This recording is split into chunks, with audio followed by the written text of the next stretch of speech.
Hey everybody, it's Mark again, and I have another clock I'm going to work on. I tell you in other videos, I get tired of working on cuckoo clocks all the time. So I just got through basically finishing the extremely rare cuckoo clock made by Chauncey Jerome. And so I feel like working on a different clock. And I've already got other clocks that I've started, but I just don't feel like working on them. My mind has to be right before I finish a clock. And so I'm still thinking about, I hate American clocks, the way the J-hook and the other strike levers are set up. I hate them. They should have made them better. But anyway, that's the clock that I'm working on, but I just don't feel like working on it. Anyway, I've had this clock around for a while, and I want to work on it. And, you know, if I'm not doing these YouTube videos, I could service a clock in less than 2 hours. But with doing these YouTube videos, it takes longer because I'm trying to explain everything that I'm doing. So it might take me all day to do a YouTube video. So I'd appreciate if you could leave me comments, give me a thumbs up, and subscribe to my channel.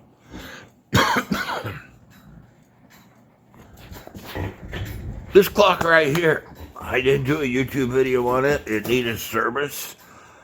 I took it all apart, serviced it in less than 2 hours. And as you can see, it's up and running. So, you know, what I'm getting at is doing these YouTube videos takes a lot of time, and the only thing that we ask, not just myself, but all the other people that I ask you to subscribe to, is not only subscribe to our channel, but give us thumbs up and leave us comments. YouTube uses some kind of algorithm. The more people that view it, the more people that give you a thumbs up, the more people that comment, the more they spread that video around through YouTube world. And I get people all the time that said, I'm glad I found your channel. You've helped me fix my clocks. But you'd be helping those people if you give me a thumbs up and leave me comments. This is a clock that, sorry, I'm coughing because I tell you that I take mullein plant, and I swallowed a little bit of mullein plant, which is a no-no. It'll make you cough until you throw up. So, anyway, this clock I want to work on. It's a bracket clock, but what is unique about this clock, it's a triple chime clock. Westminster chime clocks have got 7 gong rods in them, where triple chime clocks have got, I want to say 10. 3, 4, 5, 6, 7, 8, 9. 9 hammers, if I count that right. 3, 6, 9. So it's a triple chime clock. And I don't know if I started working on this and I quit. I don't know. But anyway, I want to work on it. And I see the issue with this clock immediately. Do you see the issue? Remember, I always tell you, before you take the clock apart, you need to let down the power. So it doesn't have the escapement system in it. So the time shouldn't have, well, it could have power on it, but I moved that up to see if it was going to chime, and then I noticed that the winding stem is broken off. So we'll have to come up with a new winding stem. First thing I need to do is make sure there ain't no power on this clock. The first thing you'd want to do is, if you have a letdown key that works, I'm going to show you 2 ways. This is the only letdown key that I have. You put it on the arbor, and then you give it a little bit of turn, and then this part right here is called the click. This part right here is called the click wheel. You're going to put a little turn on the wheel as if you're winding it up and move the click out of the way, and then slowly let it go in your hands. And I've already got the power down on this clock. If you don't have a letdown key, you don't need to go out and buy one. All you need, and I have a video showing you how to make these things, and I made this 26 years ago after watching Bruce Rasmussen's General Clock VHS tape. Wooden dowel that fits in your hand. Make it about 5-6 inches long. Drill a hole in it. Cut a slot in it. Well, you cut a slot in it, or then you drill a hole. The hole is in case you have a key that has something sticking out. If you put this in, and if you don't have that hole in it, it won't fit in there properly. But anyway, same principle. You give it a little bit of wind. And this is not wound up either, but you move the click out of the way. Give a little bit of wind, move the click out of the way, and release it in your hands. You'd be holding tight. I'm going to go ahead and put some power on this thing so you can see what I'm talking about. Give a little bit of turn. Move the click out of the way, and then release this tool in your hand. Slowly. That way it doesn't hurt yourself. Power is off. Next thing you want to do is take pictures all the way around. Front, rear, sides, all the way around. And that way you can figure out how to put this thing back together. And you can, at this point, see if there's any pivot wear. Because this is an 8-day clock, if it has pivot wear, it will stop your clock.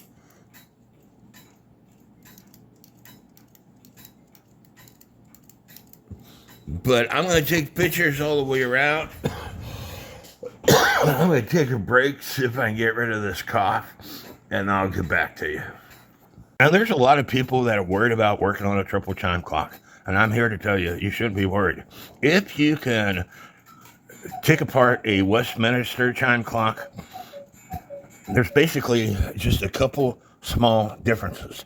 There's this lever right here that connects to this lever right here that pushes on this lever right here to change your chimes. And if you can watch this wheel right here that makes the hammers, when I move this lever, it changes the position of that wheel.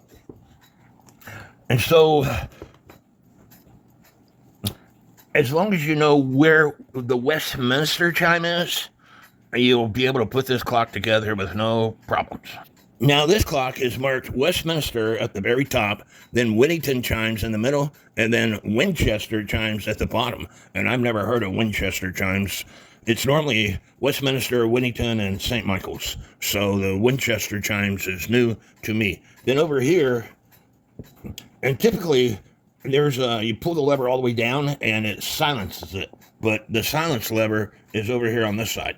So that is the only difference between a Westminster clock and a triple chime clock.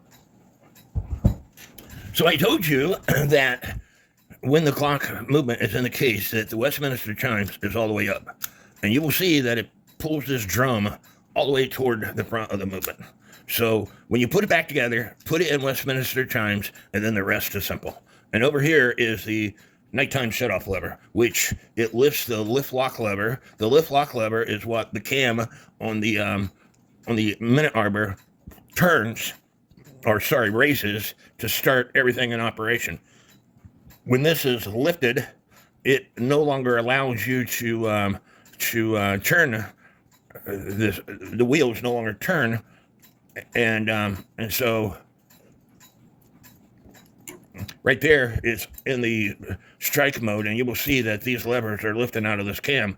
But when I put it in the silent mode, you will see that those levers are not being lifted. So anyway, I got my pictures. It's time to start taking this movement apart. And the first thing that I'm going to take apart is all these hammers. And make sure you get good pictures, and then start taking things apart. And have a container to put your parts in. And when possible, I don't like using pliers. This is a 9/32 socket. It fits on these nuts.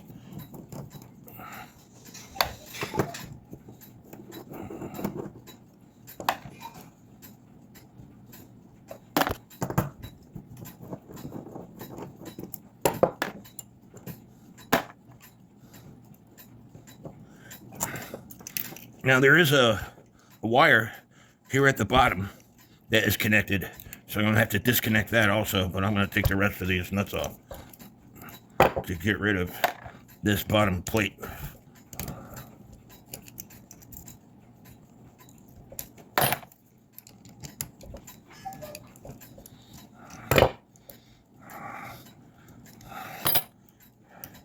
And you want to make sure that you know where that wire is connected. You know, if I didn't take a good enough picture, I had this video that I could refer to, and this wire is connected to the only hole that's on this thing.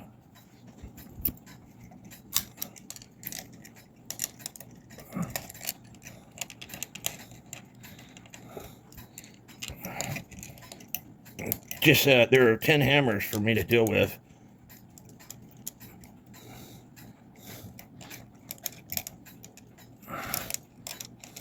I think I'm going to go ahead and disconnect this clip right here that this wire is connected to, and that would be a lot easier to take apart that way.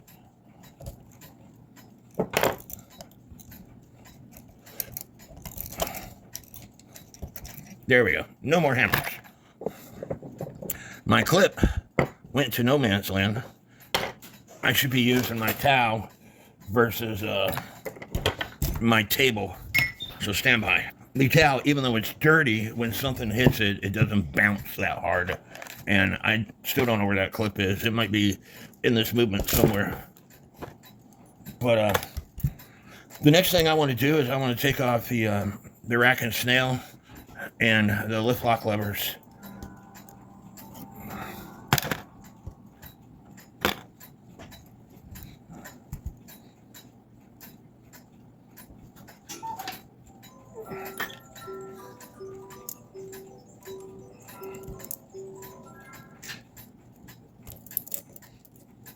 I know it looks like a lot, but it really isn't. And there's a spring right here that I will have to look back on my video, but this spring went underneath one of these levers, just like this spring here.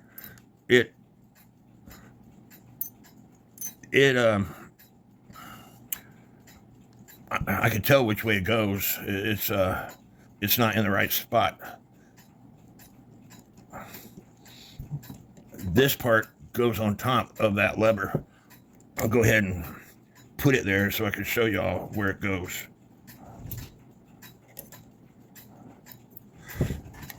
Just like that.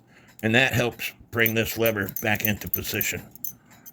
Now, to take this lever out, remember, you have to pay attention to how that spring is set up. It's connected to this side of the plate, and it's connected here. But to take this lever out, you undo this screw.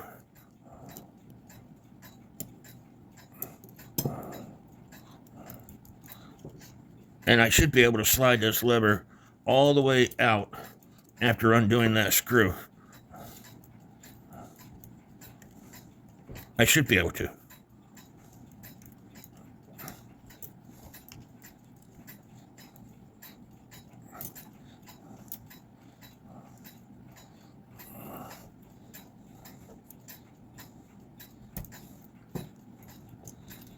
I just needed to put my tweezers underneath it to get it started, because this movement hasn't been taken apart in some time.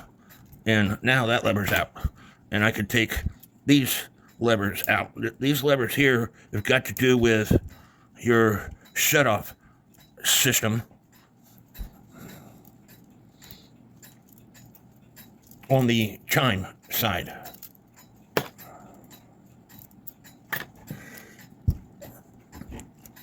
And it's going to be easier to taking this cam off. This cam is what causes the chimes to play on the quarter of an hour, half hour, an hour. This long section is for the hour. It drops into here, and then this is for the quarter of an hour. This is for the half hour. This is for the 3/4 of the hour. And you want to take a picture, if necessarily, once you got all those parts off. That way you know how to put these parts on. And I'm going to do that. Photos are your friend. Always take plenty of photos. Now, the way this clock is designed, I shouldn't have to be able to take the plates apart to take the crate wheels out. All I have to do is take these off, and then this should come right out, which it does, and this will come right out. Now, I'm going to mark these. I'm going to put a small scratch. This is time. This already is broken off, so I don't know if I'll be able to. I should be able to poke the shaft out.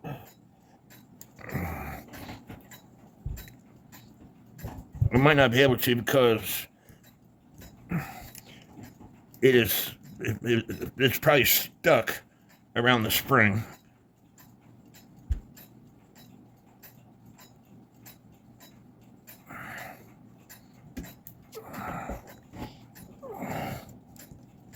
There it is. This is the chime side, so I'm going to put a C on it. And then over here is the strike side. That's for the hour strike.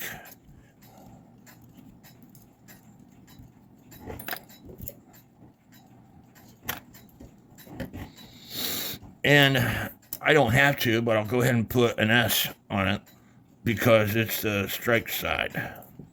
That way you don't get them confused, because believe it or not, these are different. The biggest one, you see the shafts? The biggest one is always chime side,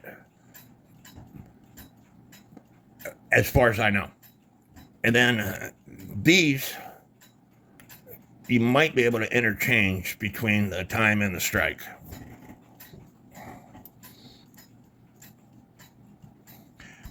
I also want to take this nighttime shutoff lever off.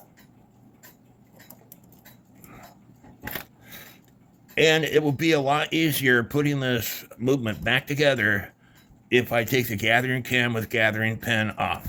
And again, to do that, all you have to do is use a tool that is tapered, and you squeeze it I don't want to break it. I want to squeeze it, and the tool will bring it off.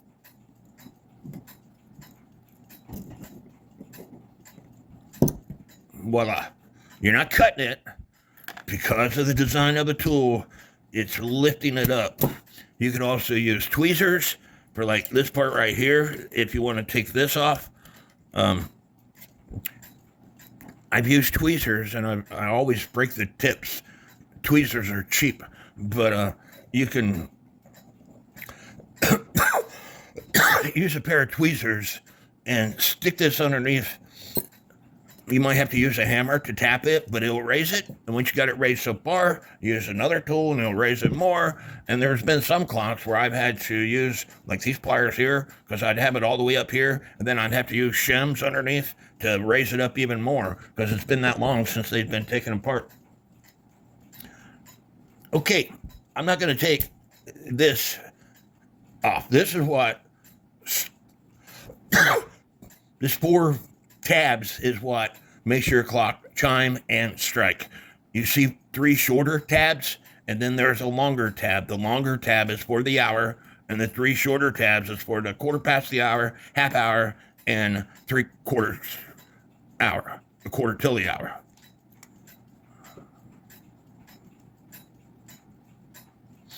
You will notice that there's a screw right here with a metal tab.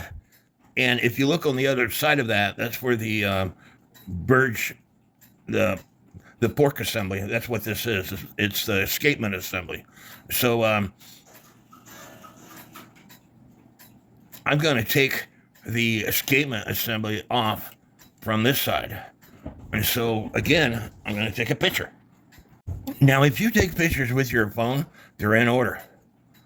I always download all my stuff and put it on my computer. And then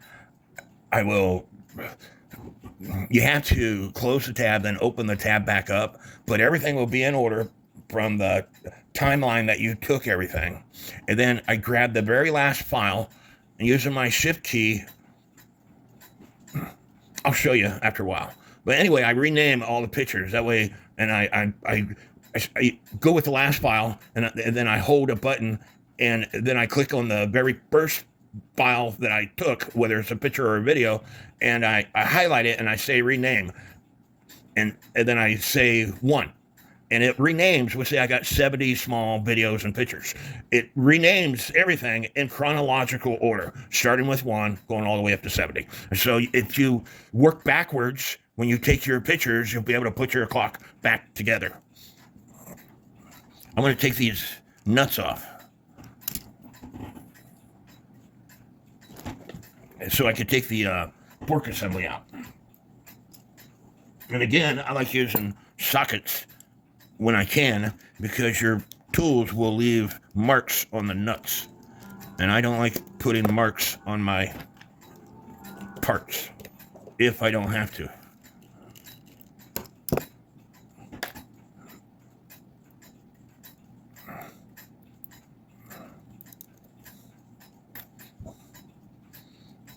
Very important that you do not bend this. You see how it's bent?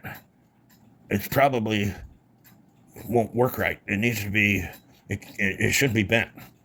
These forks is what grabs the escapement wheel. Is what grabs this system here. And these things cost like $70 on Time Savers. And you're not supposed to clean them with anything except for 1 dip. And these forks go inside here, and that's what makes your clock tick. This spring catches these forks, which in return moves this thing back and forth like that. These pins right here is what catches the escapement wheel, and this is the escapement wheel on this clock. So those pins catch the escapement wheel, which makes your clock tick. So anyway, I'm going to take these nuts off now, because there's nothing else that I need to take apart.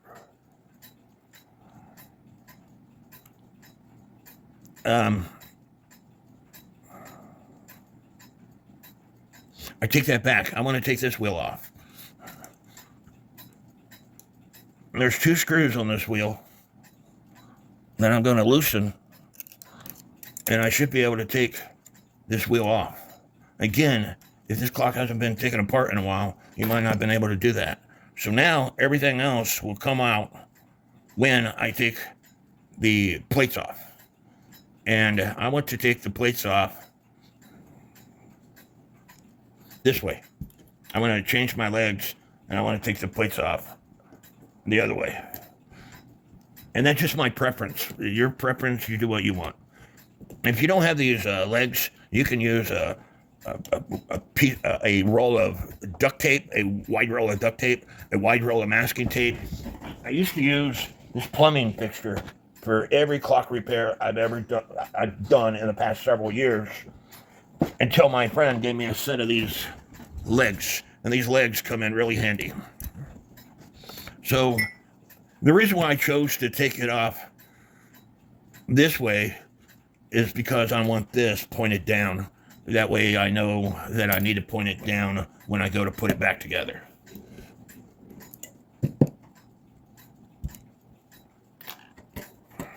And hopefully when I lift this rear plate off, all the wheels will stay in place, and I'll be able to take a picture of them in place. And by the way, this is Ergo's movement.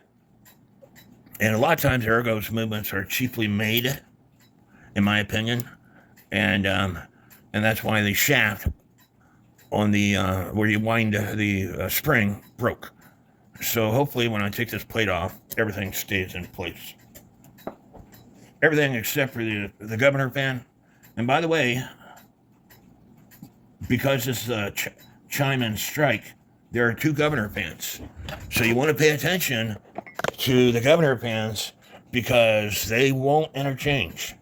So now you should be able to see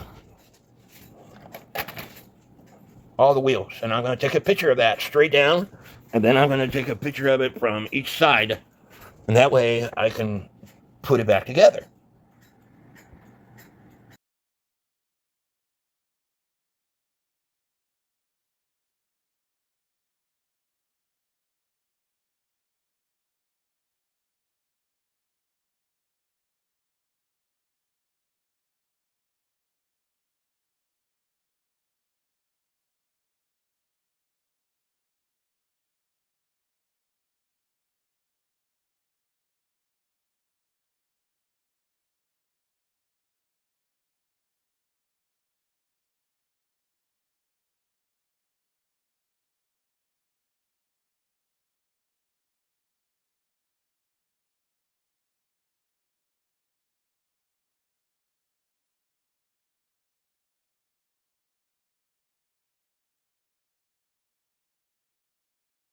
Starting with the strike side, I already took the great wheel off, and that would be the first wheel. This is the second wheel, third wheel, fourth wheel. Fifth wheel is going to have a warning pin on it. The warning wheel is always, I've never seen a clock that wasn't next to the governor fan. And this governor fan is shaped differently from the chime side governor fan. Starting with the chime side, again, I already took the great wheel out, which would be the first wheel. Second wheel, third wheel, fourth wheel, fifth wheel, and guess what this fifth wheel is going to have, because it's next to the governor fan? The warning pin. And then the governor fan. Now, what you should do is string these up on a piece of wire. Now, I have the strike side strung up on a piece of wire, and I have the chime side strung up on a piece of wire. You don't need to string up the chime side, because if you know that this is the chime side because of the governor fan, it's different, and that this is the strike side because of the governor fan, this is different, then all these other wheels are going to be for the chime side, so you don't really need to mark them. So with the great wheel, chime side, great wheel is out. That's the first wheel. Second wheel, the third wheel is this wheel over here. Fourth wheel, escapement wheel. This wheel right here is a minute wheel with center arbor, and it's not really a numbered wheel. Now you can see that there's a bunch of grease and crap on this movement, and so before I put it in my ultrasonic cleaner, I am going to use my Dawn dish soap and put it in my sink and wipe a lot of this grease off.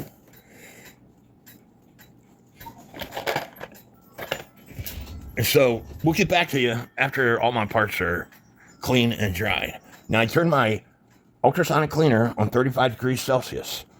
There might be, and I think there is, a protective coating on this movement. So I'm only going to put it in the cleaning solution for 5 minutes at a time. And with this cleaning solution, which is made in Springfield, Missouri, that you can buy off of Griffin's, it's really great stuff.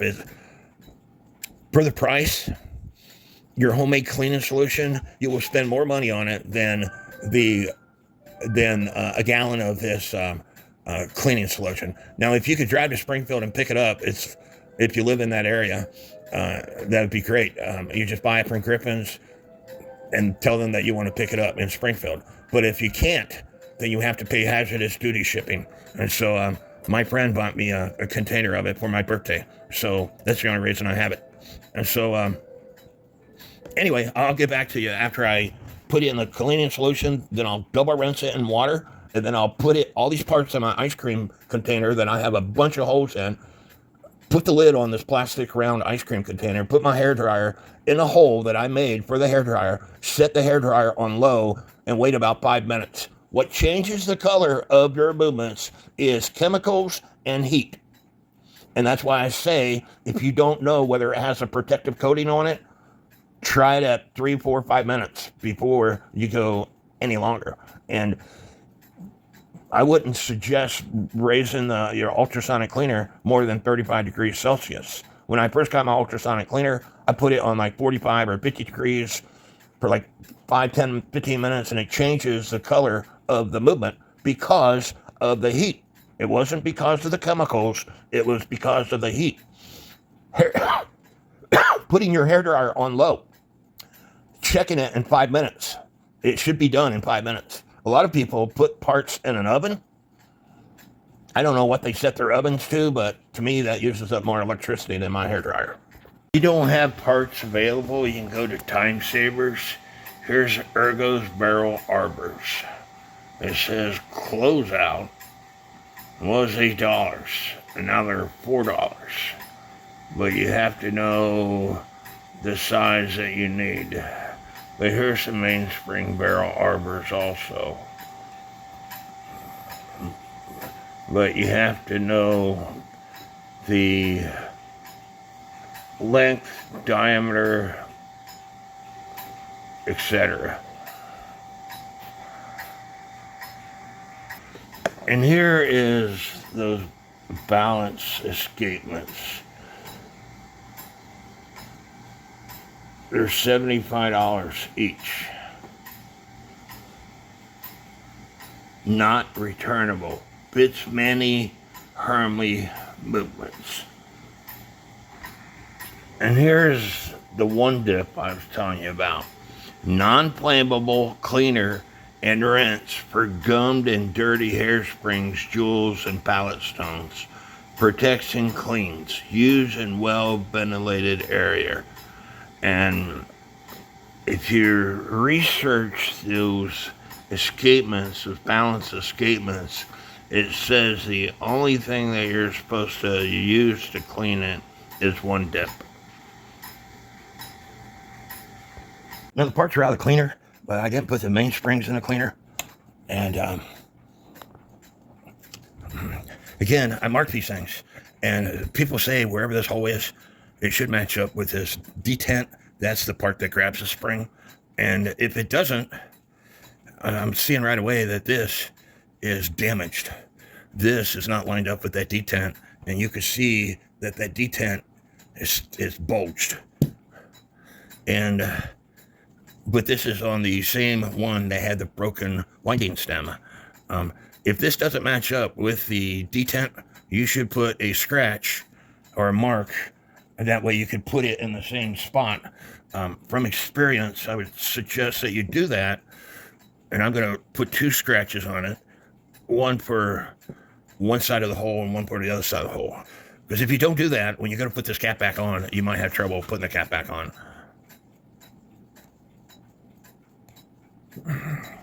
But to take these apart, you just grab a hammer or pliers or something and just give the opposite end of the cap a hit. You could also, in the VHS tape I watched, he just hits it on a block of wood. That most of the time works, but sometimes it doesn't. So Michael Anderson, just Mike, he always uses this method, and it seems to work a lot better than Bruce Rasmussen's, the master clockmaker method. And you can tell that this hasn't been out in a while because the cap should have came off, but it's not coming off.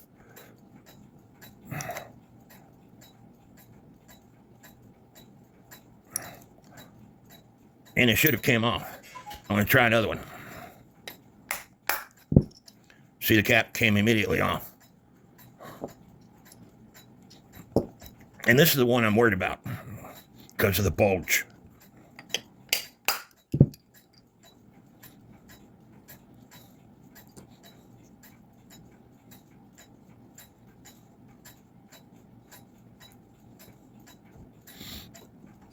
With a pair of gloves and eye protection and preferably long sleeve shirts, at least with a pair of gloves, Cheryl. I got to get on to my friends. I love my friends. They do great clock repair work, but I have to get on to them every once in a while.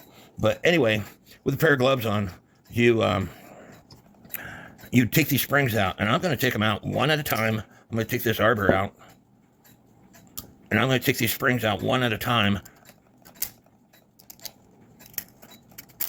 And once you get it started, it'll unravel in your hands. I've been doing this as long as I've been repairing clocks and haven't damaged myself yet. Knock on wood.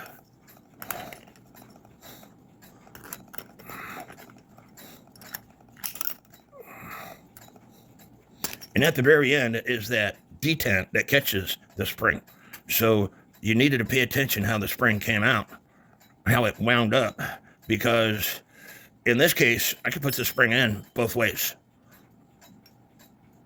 Because that detent is normally, you can normally only connect these springs one way. But with this, because the way that detent is, you can connect the spring like this or like this. So you had to pay attention of how these springs came out because in this case, it could connect both ways. But I'm going to clean these things one at a time. I'm going to put it in my ultrasonic cleaner, and then I have the stick attached right here. After I put it in my ultrasonic cleaner, if I need to, I'm going to pull this thing backwards with a scrubby brush. Not a scrubby brush, but a scrubby pad. I'm going to go ahead and do that anyway. I'm just going to clean some of this crap off. And hopefully my stick don't break. That would be the first for me. Put something in between, in the last hole, and that way you could pull this thing out. And if you don't go all the way, don't worry about it. It's better to be safe than sorry. You can use toothpicks, cotton swabs, etc. to finish things. So I'm going to go put this in my ultrasonic cleaner. And then I'm going to work on the next spring. And then I'll get back to you when I go put these springs back in.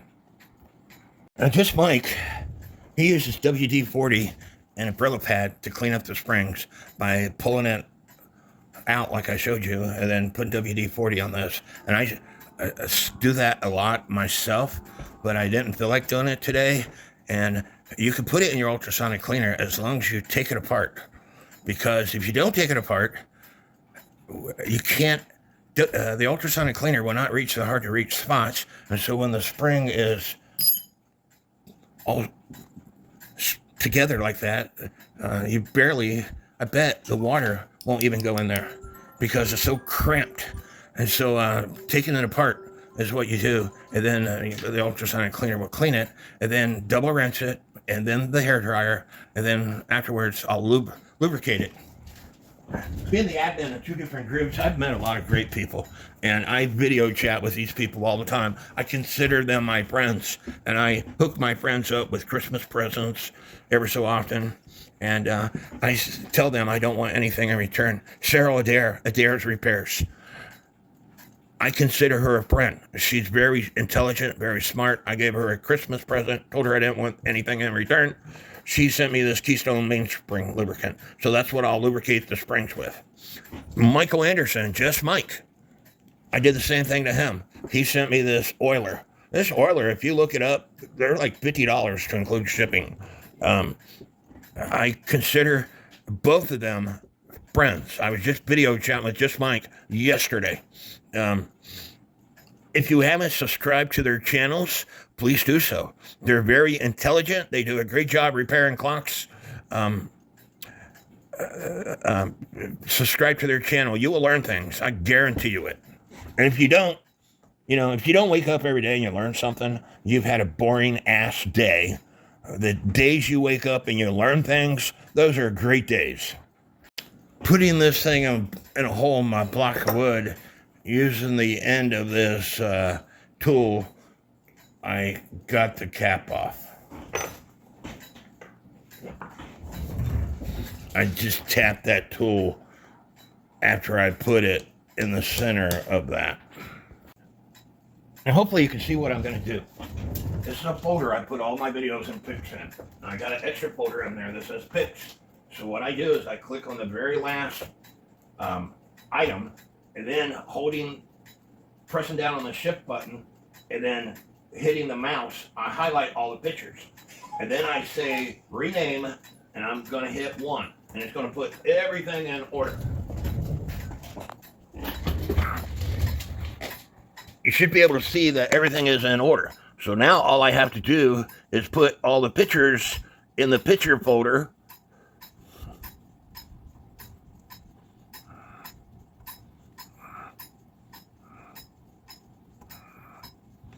And when you go to put this clock back together, all you have to do is go in the reverse order of the pictures that you took. Stand by. So currently I have 12 videos.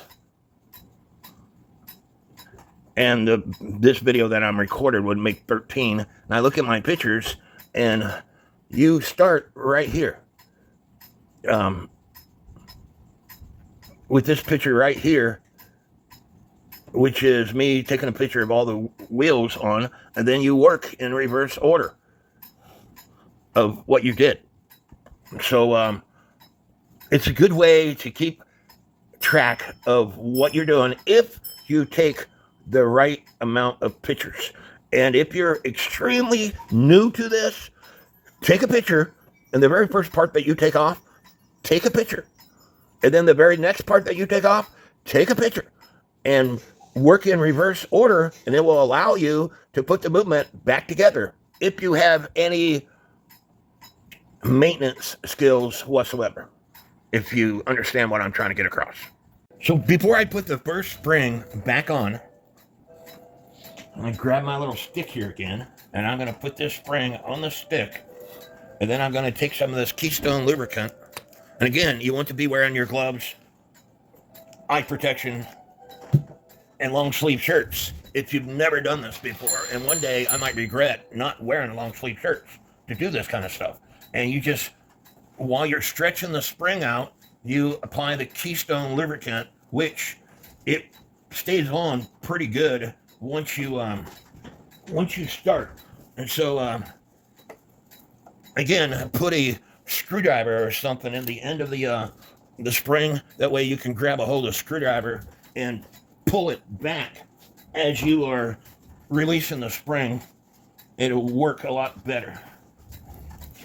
You should be able to see the lubricant that this is putting on. And again, if you aren't comfortable with pulling the spring all the way back, don't worry about it. I normally have a hole in my desk, and I use this screwdriver, and I show people in other videos, but I didn't want to put a hole in this table, and I have a hole in my stand over there, but I just want to do it right here at this table, and hopefully that stick won't break on me, or I'm going to be extremely upset.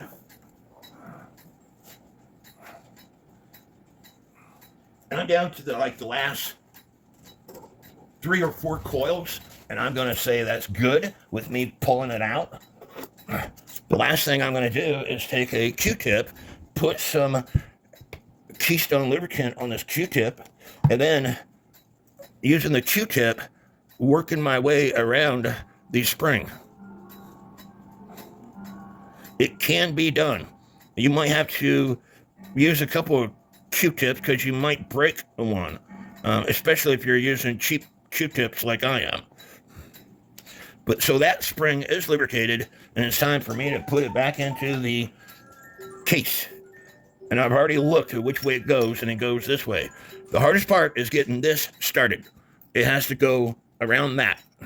So once you get that started, everything else is a breeze.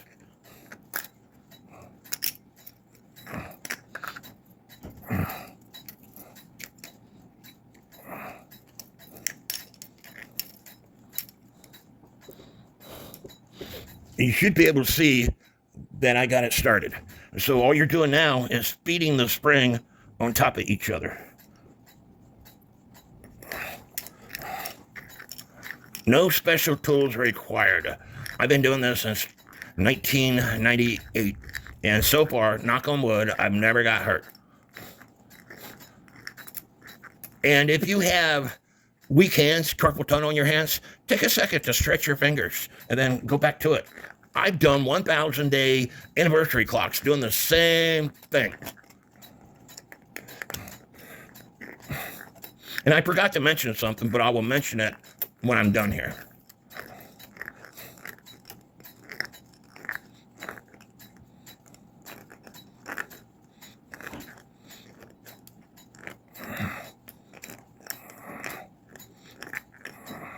And I've got videos specifically showing you how to do this. All you have to do is, while you're on my channel, search for springs. And then you'll find a video that talks about this. Once you get it that far, you push it in. Now, there's a lip on this thing. And if you do not get the spring below the lip, you'll never be able to put the cap on. So in order to make this nice and smooth, just grab it in your hand, hit this part on a block of wood. And it pushes everything down. So, remember I was telling you about the cap, how you have to line it up with the detent? If it was lined up with the detent, but in this case it wasn't, so I got these 2 scratches. So I'm going to put it lined up with those 2 scratches, and then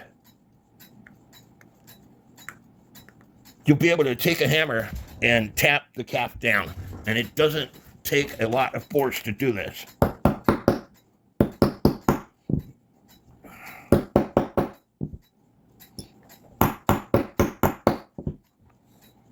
Voila, 1 spring all put back together, except for the winding stem.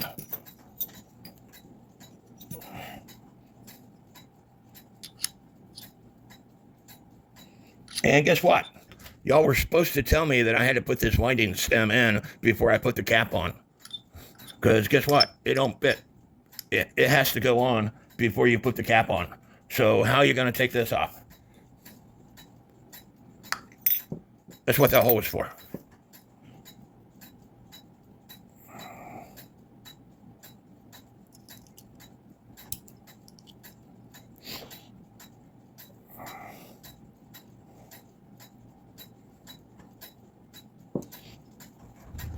I wanted to grab the winding stem because once you put it in there, you want to take the key. And I don't have the cap on yet. You want to make sure that it is grabbing. If it's not grabbing, you want to make sure that you're turning the right way also. If it's not grabbing,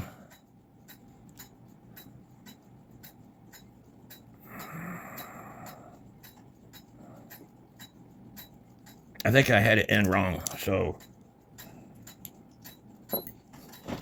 And I told you that some of these parts are different. So stand by, let me look at my pictures.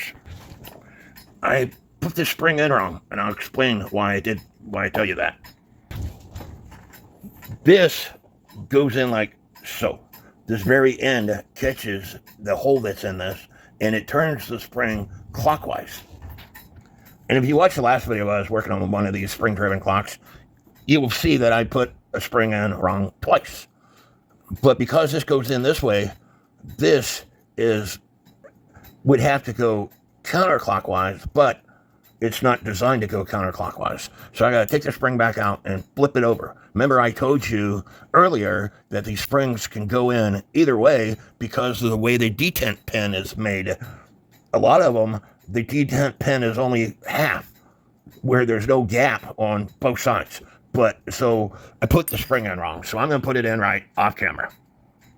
And there was something that I told you I was going to show you earlier, and I didn't do that. They say that the overall diameter of the spring needs to be at least twice the distance of the barrel that it fits in.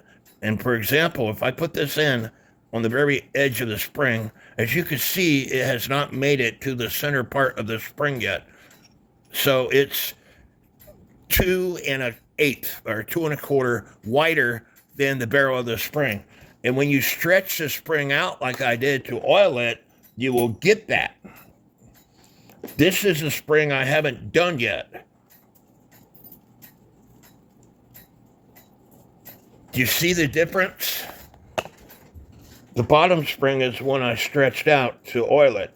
This spring, I haven't stretched out to oil it yet. These springs will get a memory in them. So stretching them out to oil it will take away that memory, and it'll make your spring the diameter that it needs to be again. Because if I put this on top, it's still about twice the size of the barrel, but stretching the spring out will take away that memory and will make it bigger again.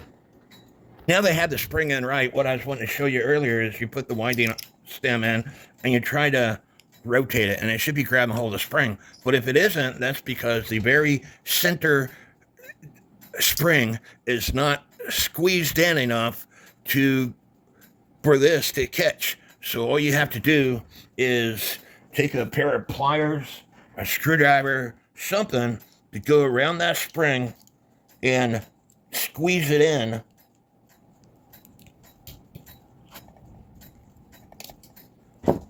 Like so. That way when you put this in, and if you squeezed it too tight, you might not be able to put it in, so you might have to unspread it a little bit. And that's what I did. I squeezed it too tight. So I need to back it up some. And that way when you turn this, it should be grabbing a hold of the spring. And if it's not, you have to squeeze it some more. And right now, it's not catching that spring. So I have to deform it a little bit more so it catches that spring.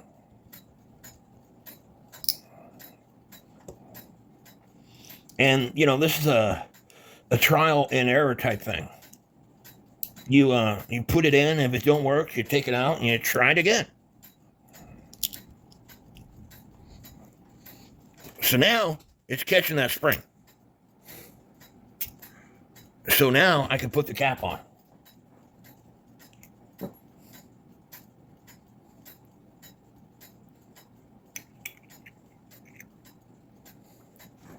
So I'm going to lubricate this spring, and I'll get back to you. And I'll get to the chime spring last.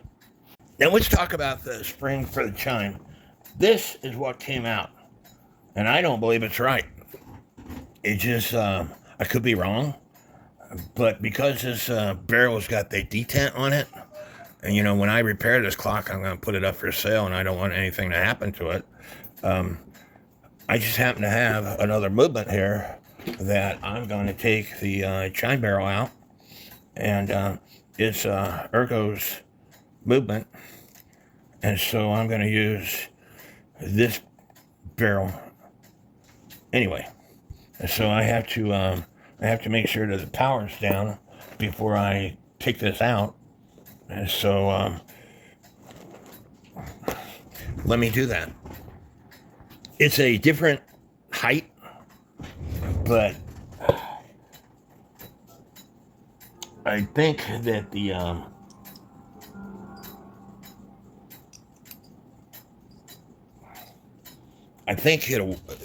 this and the spring will work. So I'm going to see what this spring looks like.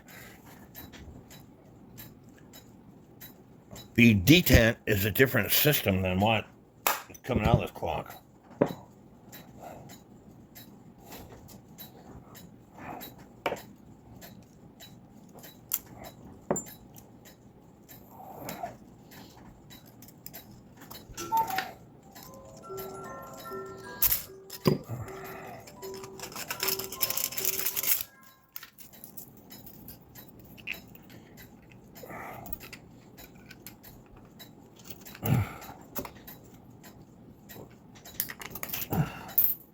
You see the difference in the springs? I don't think this one was made for this clock. It's a totally, and I could be wrong. It might be the right spring, but I don't feel comfortable with it. So I could put this spring in this barrel, but I don't feel comfortable with that barrel. I might have to fix that. Like I said, I don't feel comfortable with that being pinged up like that. So I went out to my shed when I discovered it was raining hard, and I got wet, and I don't mind, thank God for the rain. And I got this socket, and I put it in here. It fits in there nice and tight. And then I took my ball peen hammer, and I went around this pinged area, and this piece that catches a spring, I've got a video that I watched this guy take like a 16-penny nail to make one of these things. But you have to ping the end of the nail or metal stem so it doesn't go through the hole. And that's what I've been doing.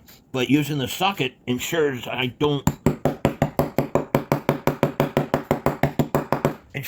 don't deform this barrel. And now you can see that this barrel is no longer pinged like it was. So now I'm comfortable with using this. And this thing doesn't push up and it doesn't push down. And so it'll do what it's designed to do.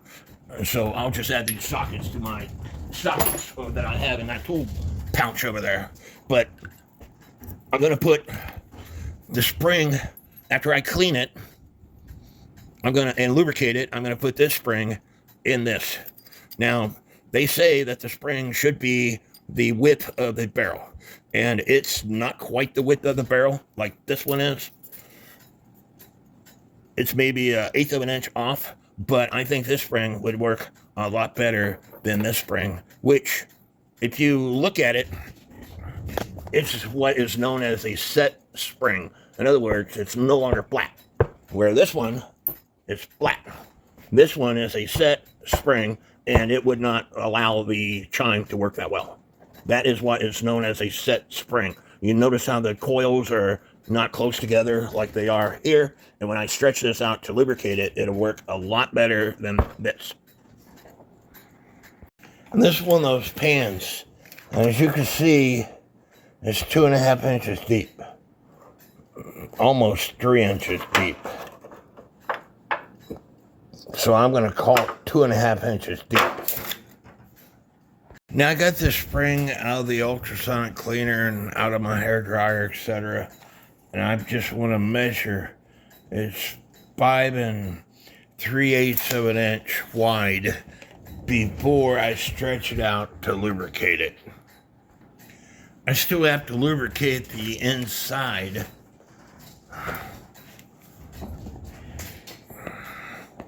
But we're going to measure this. It's 6 inches now. Before it's 5 3/8, and now it's 6 inches wide. So it took the memory out of the spring. And that's why you stretch them out to lubricate them. So I ran into one issue, and I have to ask myself, how comfortable am I doing with the repair that I'm fixing to do. This is what this stem slides into. It's a totally different system. All right? There's a tab that this slot fits into. However, this has to go through that hole. And it don't, because it came out of a totally different movement. And then this has to go over that. So what I'm fixing to do is broach out these holes to make this work. Am I comfortable that when I'm all done, is it going to work? I'm comfortable, but there's always that chance I could be wrong. So, you have to make decisions in life, and the decisions here is, how much is it going to cost me if I'm wrong? So I have a friend that I'm sure has what I need. And I'm sure I could talk him out of it, and he'll give it to me for the price of shipping. He might not even charge me for shipping. But I'm fixing to find out after I put all this together whether or not this is going to work. Wish me luck.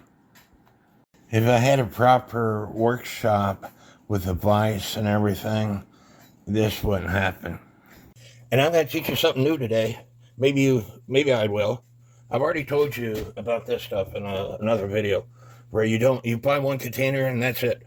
And then you put whatever dish detergent that you want, maybe an eighth of a container, then the rest rubbing alcohol, and it produces the same stuff that's in this container. Well, I clean my hand out with that. I'm rinsing my hands off. Back when my parents was alive, my dad fell down, hit his head on the road, and was bleeding like crazy. And somebody a month or so back said, use flour. Flour, whatever it does, it stops the bleeding instantly. And that's why I think they need to add flour in med kits for the military or for fire departments, ambulance services, etc. I don't know what it does, but it will stop the bleeding instantly. No more bleeding, flour. No more bleeding. My go-to thing for almost everything is super glue. So they use super glue in hospitals to instead of stitching people up, they'll use super glue. I hope that the flour treatment, like I said, my dad was bleeding like crazy. My mom was scared, and he refused to go to the emergency room. And I remembered a post that my mom posted where this person said, use flour to stop bleeding. So we put flour on his head, and instantly the flour clogged, I don't know how you say it, instantly he stopped bleeding. Now, you need to leave the flour on for a minute or so before you wash it off, or you'll start bleeding again. But it gives you that prep time to get all the bandages and everything together to go to the hospital to get stitched up. So the reason I messed up my hand is because this drill bit isn't big enough. The hole needs to be 7.5 millimeters, and this only like 7.1 or something like that. So I was wallowing out the hole, and it went and hit my hand. So I went to the store and I bought these. So I'm going to use these because if the hole's not big enough, this has to spin when you wind your clock. And if the hole's not big enough, it won't allow it to spin. Without even sticking this thing in my drill, these things are extremely sharp, and I just broached out the hole.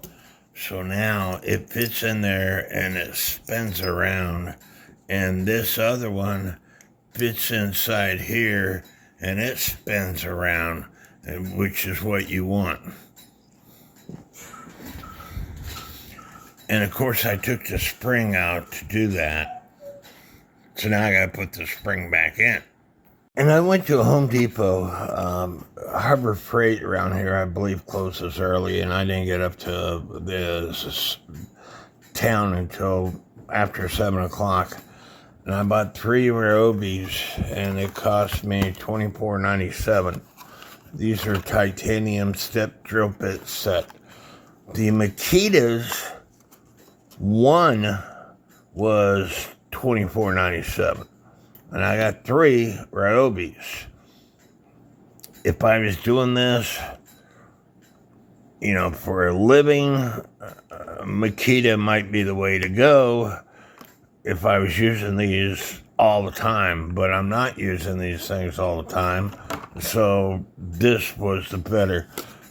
Now, if Harbor Freight wasn't closed, I'm sure these are a lot cheaper in Harbor Freight, but you get what you pay for. The next step, you got the movement clean, but I told you that you have to take toothpicks to all the pivot holes. So that's what I'm doing now. And I got to get a toothpick that has a pointed edge on it. Using my drill works smarter, not harder. I grabbed some two cheap toothpicks. They weren't all the way made. But toothpicks are cheap. You can buy a whole package for $1.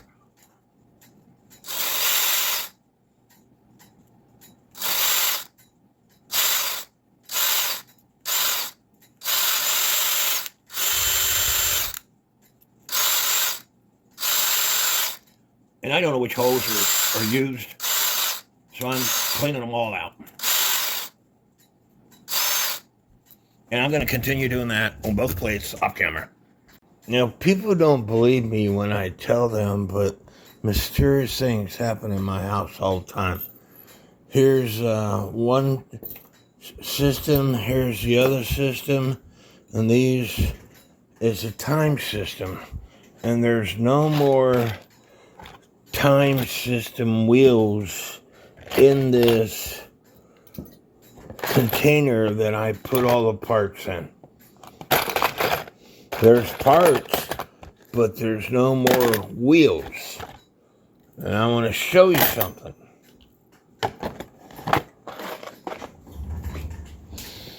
Here's a picture. Remember, this is a time train. There's 1, 2, 3, 4 wheels besides this center arbor with minute wheel. And so where is the other wheel? You kids are really pissing Daddy off. Y'all need to bring my parts back and put them back in this container where they were before I left to go to the store. There's 5 wheels on the chime side, there's 5 wheels on the strike side, and there's 4 wheels on the time side.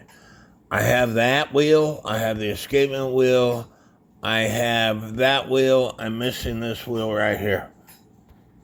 And before y'all say something, I've already checked my ultrasonic cleaner, and I've already checked that ice cream bucket. So this is another project that I have to put on hold until I find that wheel. And again, strange things happen in my house. You would have to live here to experience it. My son thought I was full of crap all these years. Last year, I believe it was, last year, I took him to Springfield and we went to a comedy show. And then afterwards, he spent the night with me, and because he was going to go deer hunting on my property the very next day. So when I woke up, he was out deer hunting. And then he came in and said he didn't see anything. And so he said that he was going to leave. So when he spent the night with me, he brought all his phone charger, everything, and put it at the foot of my bed in my bedroom. And went to find his phone charger, and he couldn't find it. So we started looking around, and it was in my living room on the coffee table, someplace that he swears up and down that he was not at. And it was only then that he started believing that I have little spirit kids in my house that like playing games and like hiding stuff. I was video chatting with Just Mike yesterday, and we started talking about the stuff that happens in my house. My neighbor's son used to stay the night with me, and I was working in my bedroom at the time on clocks, and he came in my bedroom, white as a ghost, asking me if I went outside and banged on the wall. And I'm like, I told him the only way that I could get outside, there is no door to the outside going out my bedroom. I would have to come out that door and then go past him, who was playing video games on my TV in the living room. And so I'm like, no, I didn't. And he was white as a ghost. He was scared. So to this day, if he stays the night, he turns on every light in my house. And so in that bathroom, there's a radio. And he was taking a bath, listening to the radio. And when it's time for me to take him home, I went around, turned out all the lights that he had turned on, and I went in that bathroom and I turned off the radio. And I took him home. And he lives like 1.25 miles away from me. When I came back into my house, the radio was back on in that bathroom. Again, there's going to be people who think I'm full of crap, but you would have to stay here to experience the strange things that happen in my house. There's no evil spirits in my house. It's just like little kids that like playing games. You know, I'll be down here working and I'll start hearing music somewhere else. So I have to go to the bathroom to make sure that the radio is off. It's not the first time that they turned that radio on. And you just have to experience this. Anyway, I was video chat with Mike, and he's like, well, Mark, I think I'm going to hang up because I don't want your spirits going through the computer and come to my house. And I started laughing. But anyway, it's time for me to take a break. It's almost 11 p.m. here. You know, if I would have strung up those time side parts like I did the strike and chime side, they might all still be there.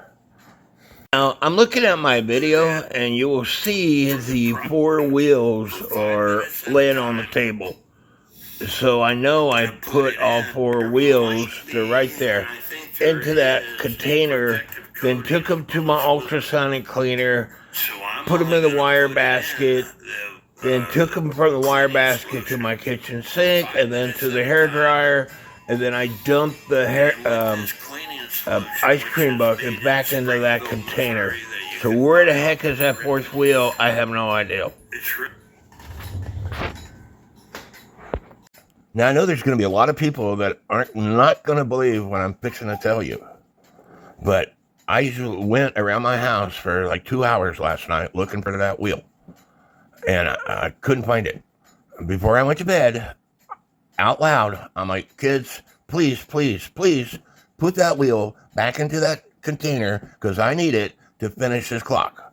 And so at 10:15, a friend of mine called me, and I'm sitting here at this table smoking a cigarette, talking to her, and this container was on this table, and I'm like, God, please, let that wheel be in there. 1, 2, 3, 4.